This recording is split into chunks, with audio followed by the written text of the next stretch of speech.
नमस्कार, मेरा नाम वैभव है। मैं ट्रायल एस्टेट के माध्यम से आज एक बार फिर आपकी सेवा में उपस्थित हूँ। गत महीने हम लोग काफ़ी बिज़ी रहे, इसी वजह से हमारा कोई भी वीडियो इस बीच के अंदर हम लोग डाल नहीं पाए। हाँ, आज का टॉपिक है सेकंड लॉकडाउन के बाद से बाज़ार के अंदर अभूतपूर्व तेज़ी, उसके क्या मुख्यतः कारण हैं और क्या ये आगे तेज़ी बनी रहेगी? इन दोनों टॉपिक को हमने इसमें कवर करने की कोशिश करी है। सबसे पहले बात करते हैं कोविड लॉकडाउन के बाद से भारतीय बाजार के अंदर रियल एस्टेट के अंदर क्या तेजी आई है। जब कोविड हमारा लॉकडाउन के बाद से खुलना हुआ शुरू, धीरे धीरे मार्केट के अंदर से हमें रुझान लगता था कि बाजार ये नीचे की ओर जाएगा, क्योंकि बहुत सारे हम लोगों ने अपने प्रियजन को खोया है, चाहे वो हमारे नज़दीकी रिश्तेदार रहे हैं, भाई बंधु रहे हैं या हमारे दोस्त रहे हैं। लेकिन बाजार के अंदर इसका अप्रत्याशित उल्टा ही असर हुआ। कारण था जिसके अंदर मैं सबसे पहला कारण पकड़ना चाहूँगा, दिल्ली के अंदर से प्रमुखतः परिवार, संयुक्त परिवार रहते हैं। जब ये महामारी फैली और लोगों ने अपने प्रियजनों को खोना शुरू करा, तो वहाँ पर एक भय की लहर व्याप्त हो गई। ये भय की लहर पूरे ही हिंदुस्तान में थी, लेकिन दिल्ली के अंदर जैसे संयुक्त परिवार के अंदर मिलजुल कर कारोबार करते थे व्यापारी वर्ग या जो भी थे, उन लोगों ने फिर अपना ये ठीक समझा कि बँटवारा करें बाज़ार में, बच्चों को कम से कम दूसरी जगह कहीं स्थापित करें। कल को अगर ये आपदा किसी प्रकार से लौटती है, तो कम से कम जनहानि हो या परिवार के अंदर कोई तो हमारा बंधु-बांधव बचा रहे। इस करके दिल्ली के अंदर से जैसे एक परिवार थे, उन लोगों ने बहुत तेज़ी से गुड़गाँव के अंदर निवेश करना या जो भी उनकी पसंद की जगह है, मैं केवल गुड़गाँव नहीं, इस बारे में सभी जगह की बात करना चाहूँगा। जहाँ-जहाँ उनको सुविधा अनुसार लगी, जहाँ-जहाँ उनका कार्यक्षेत्र था, उसके आस-पास के सैटेलाइट टाउन या चाहे दिल्ली के अंदर ही उन्होंने निवेश करने में उचित समझा। पैसे का फ्लो यहाँ से बढ़ना शुरू हुआ और एक अनजाने में एक नई डिमांड क्रिएट हुई, जिसकी वजह से बाजार के अंदर जितना बना हुआ माल था, उसके अंदर भयंकर तेजी का हम लोगों ने सामना किया है। ये तेजी अभी बनी हुई है। सबसे पहले इसका असर हुआ था प्लॉट्स को लेकर। प्लॉट्स का टॉपिक हम लोग बार-बार कवर करते हैं। प्लॉट्स के अंदर लगभग अगर हम लोग देखें बीते दिसंबर माह 2020 के बाद से लेके आज की तारीख के अंदर बात करते हैं, तो 40 से 80% के करीब का रिवीजन हो गया है कई सारे इलाकों के अंदर और ये तेजी का रुख बना हुआ है। वहीं अगर हम बिल्टअप की बात करते हैं, बिल्टअप का असर हमें इस बार की दूसरी मंदी के बाद दिखाई दिया है, क्योंकि मैंने पहला एक प्रमुखता कारण आपके सामने शेयर करा है। उसके बाद हम लोग अगले 9 मुख्य कारण की तरफ लौटते हैं। दूसरा कारण जो समझ में आता है, बैंक ने अभूतपूर्व कटौती करी है इंटरेस्ट रेट के अंदर। 2002 के अंदर अटल बिहारी वाजपेयी जी की सरकार थी। 1999 से 2002 के आसपास के एरिया की बात कर रहा हूँ, समय सीमा की बात कर रहा हूँ, जब अपने all time lowest interest rate थे। उस समय 7.20 7.25 का रेट हुआ करता था। उस समय भी बाजार ने बहुत तेजी देखी थी, जो 2008 तक कायम रही और उसके बाद उसकी परिणति हुई 2013 तक। 2014 के बाद से ब्याज दरों के अंदर बहुत तेजी आई, जो 10.5% तक चली गई, लेकिन अब वापसी का दौर है। आज की तारीख में कुछ बैंक 6.5% तक लोन ऑफर कर रहे हैं, जिसमें भारतीय बाजार का सबसे बड़ा बैंक एसबीआई है, एचडीएफसी है और बाकी अदर बैंक हैं जो 6.5 से 6.75 के अंदर रेट ऑफ इंटरेस्ट पे लोन मुहैया करा रहे हैं। इसका मतलब सीधा इंडिकेशन है कि बाजार के अंदर तरलता बहुतायत के अंदर है, खुला पैसा है, बैंक भी खुले हाथ से पैसा बांट रहा है। ये जो रेट ऑफ इंटरेस्ट है, ये लगभग नगण्य है। अगर हम लोग जो इसके ऊपर इंटरेस्ट पे करते हैं, अगर हम 2.5 लाख रुपए सालाना छूट को देखते हैं इनकम टैक्स के अंदर, तो 0% हो जाता है कि ये पैसा हमें 0% के दर पर मिल रहा है। ये भी एक ईंधन का काम कर रहा है बाजार के अंदर बढ़ती हुई डिमांड के अंदर। तीसरा प्रमुख कारण ये था कि पिछले 10 साल से असमंजस की स्थिति थी, बाजार में पैसा डालें ना डालें, कहीं हम लोगों का पैसा फंस ना जाए, ऐसा एक आम ग्राहक का सोचना था। लेकिन अब चीज़ें बहुत तेज़ी से चेंज हो गई हैं। जैसे पिछले वीडियो में भी बताया गया था कि बना हुआ माल ख़त्म हो रहा है, अगली बारी तेज़ी की बने हुए माल के ऊपर है, क्योंकि वहाँ पे शॉर्टेज अब प्रमुखता दिखने लगी है। आज इसका असर ये हुआ है, जो एंड यूज़र है उसके पास चॉइस, उसके पास बार्गेनिंग पावर कहीं ना कहीं वीक हुई है। मेरा अनुरोध ये भी है अभी आप सब लोगों को, जो खरीदार हैं, अभी बराबर बैलेंस शीट हुई है, जहां सेलर और बायर बराबर पलड़े में हैं। लेकिन अगले यही हाल रहा, अगले कुछ महीने के अंदर सेलर ड्राइविंग सीट पर आ जाएगा, रेटों में तेजी और बन जाएगी। कहीं ऐसा ना हो कि आप जो मन बना रहे हैं, उसके लिए 5 से 15% के करीब की आपको तेज़ी का सामना करना पड़े। 3 कारण मैंने पहले आपको बताए, जिसके अंदर कोविड का लॉकडाउन के बारे में बताया, दूसरे में बैंक की कटौती बताई, तीसरा बाज़ार के अंदर लिक्विड तरलता की अब वो बताई है, पूरी संभावना बताई है। अब चौथे पॉइंट के ऊपर आते हैं। चौथा पॉइंट जो इसके अंदर आता है कि बाज़ार के अंदर पिछले विगत सालों में कोई नया लाइसेंस नहीं लगा है लो डेंसिटी के अंदर, उसकी बहुत शॉर्टेज हो गई है, नया माल नहीं बन रहा है। नतीजा ये है हम लोगों के सामने अब उसके अंदर से भी चुनाव करना बेहद कठिन हो रहा है, क्योंकि 2014 से जो भी माल बिक रहा था, धीरे-धीरे बिक रहा था, वो आज एक लेवल पर आकर अपने सैचुरेशन पॉइंट पर आ गया है, खात्मे की ओर है।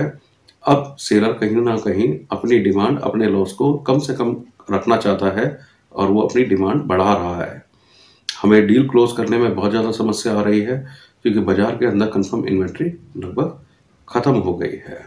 और भी साथ में ये है कि गुड़गाँव के अंदर बाहर के प्रदेश के अन्य हिस्से से और देश के दूसरे हिस्से से भी काफ़ी सारे परिवार शिफ्ट हो रहे हैं रोजगार की तलाश के अंदर, और ये भी एक तेजी का कारण शुरू से बना रहा है।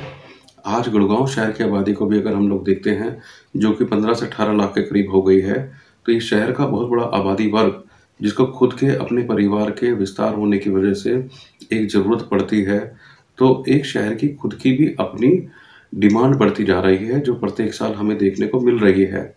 अब ये धीरे-धीरे मेट्रो सिटी से बड़े सिटी के अंदर तब्दील होता जा रहा है। ये भी एक बहुत बड़ा कारण रहेगा। साथ ही कुछ और भी अलग पहलू हैं, जैसे आईएमटी मानेसर के अंदर फेज़ 2 के अंदर 3300 एकड़ का ज़मीन का अधिग्रहण सरकार ने करा है, जिसके अंदर बाज़ार के अंदर लगभग 6000 करोड़ रुपए का पैसा आसपास के गाँव ग्रामीण क्षेत्र के अंदर आया है, जिनकी ज़मीन का अधिग्रहण करा गया है। और ये पैसा भी वापस रियल एस्टेट के अंदर काफ़ी हद तक लग रहा है और ये तेज़ी को बना के रख रहा है। ये मुख्य कारण लग रहे तेज़ी के अंदर। अगर हम ओवरऑल 2010 की तेज़ी का भी आकलन करते हैं, तो एक ये बड़ा महत्वपूर्ण बिंदु है, क्योंकि जो पुराने लोग जुड़े हुए हैं तेज़ी के अंदर से, निवेशकों के लिए बेहद ज़रूरी बात है। जब 2010 के अंदर कॉमनवेल्थ गेम का ऑर्गेनाइज होना जा रहा था, उस समय भी तेज़ी थी। सबसे पहले तेज़ी हरियाणा क्षेत्र के अंदर करनाल शहर से शुरू हुई थी, जो होते हुए बाकी हिस्से में फैली। सेम तेज़ी अगर हम लोग आकलन करते हैं, इस बार शुरुआत जो केंद्र था पानीपत था। पानीपत के अंदर जो प्राइवेट कॉलोनियाँ हैं, वहाँ लगभग 3 गुना रेट हो गए हैं। इसके बाद अगर हम लोग चलते हैं झज्जर और रोहतक, वहाँ पर 2.5 गुना रेट हो गया है।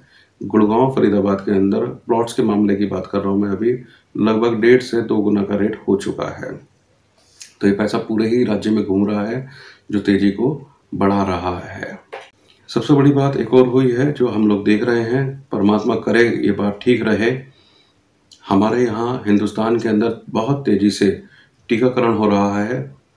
लास्ट प्राप्त जानकारी के अनुसार 87 करोड़ यानी 87 करोड़ टीके लग चुके हैं, जिसके अंदर 20 करोड़ की आबादी को डबल वैक्सीनेशन हो चुका है, डबल डोज का वैक्सीनेशन हो चुका है।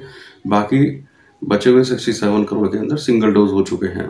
उम्मीद करते हैं महामारी नहीं लौटेगी और हम लोग न्यू नॉर्मल की तरफ तेज़ी से कदम बढ़ा चुके हैं।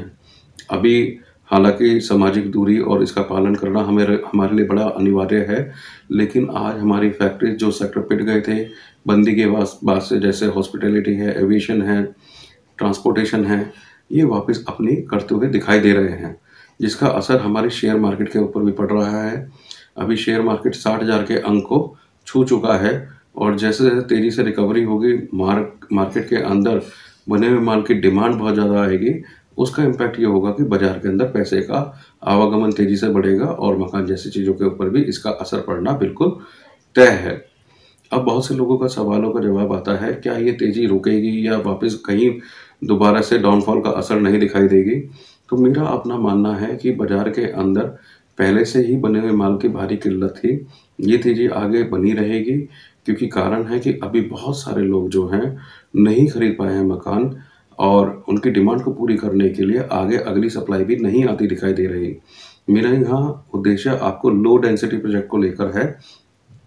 हाई डेंसिटी के प्रोजेक्ट बहुत सारे आ रहे हैं, उसके अपने कुछ लिमिटेशंस हैं जिसको हम अगले वीडियो में कवर करेंगे, लेकिन लो डेंसिटी वाले प्रोजेक्ट की मांग बहुत ऊपर जाएगी और जो उसकी सप्लाई है ज़ीरो है, क्योंकि कारण है कि 2019 के बाद से कोई भी नया लाइसेंस नहीं लगा है। ये जो सप्लाई आ रही है बाज़ार के अंदर, जो पीछे रेरा के डर से, कानून के डर से, ये जैसे भी बिल्डर ने जैसे-तैसे पूरे करे हैं प्रोजेक्ट्स, वही सप्लाई बाज़ार के अंदर दिखाई दे रही है।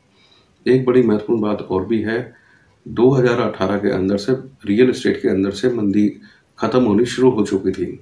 लगभग उसी समय टीसीएस जैसी कंपनी ने अपना कैंपस हल्दीराम के पास में बनाया था, जिसमें लगभग 8 से 10,000 एम्प्लॉई आए थे। अब अगले चरण के अंदर अमेरिकन एक्सप्रेस बैंक भी सेक्टर 73 ए 74 के आसपास आ रहा है, जिसमें अनुमान है कि 9 से 10,000 एम्प्लॉय इस न्यू गुड़गांव के क्षेत्र को भी इम्पैक्ट डालेंगे।